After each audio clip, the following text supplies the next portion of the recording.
And when you're that role model for those people around you, they will start to subconsciously adopt the way that you're behaving as evidence for them that they can behave that way too.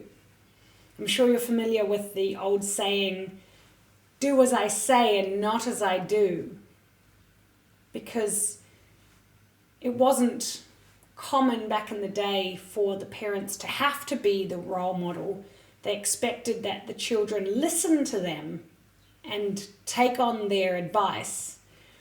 But it doesn't really work that way, because energetically, children absorb the way that we are behaving in our energy way more than they do listening to what we tell them to do. And it's the same with the people on your team. It's the same with the people in your family. They will subconsciously adopt the awareness that helps them to access that possible reality for themselves. And having great models around you, surrounding you with fantastic examples of how it can be, is a vital ingredient to anyone's growth. And as you learn to be above the line and really upgrade your mindset, that will be the new standard. You are now the model for others so that they can access that part of themselves that they haven't brought to the surface yet.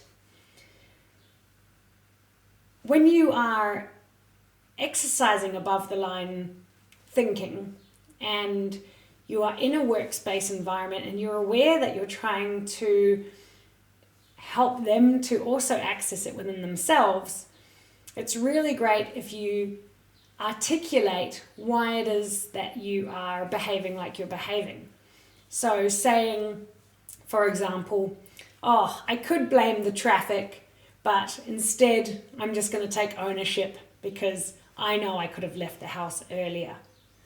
And that helps them to build a reference for themselves. Like, he could do it this way. That's an example of below the line, but he chose not to.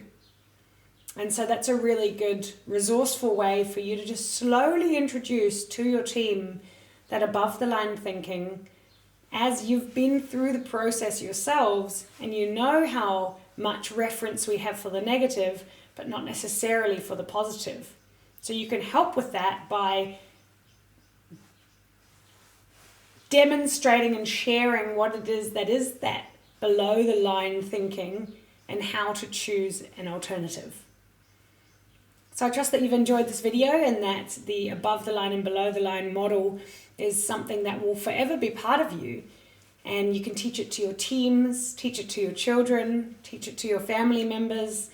And we're going to be talking a lot about above the line thinking as this program continues. Thank you very much. I'll see you in the next video. Bye for now.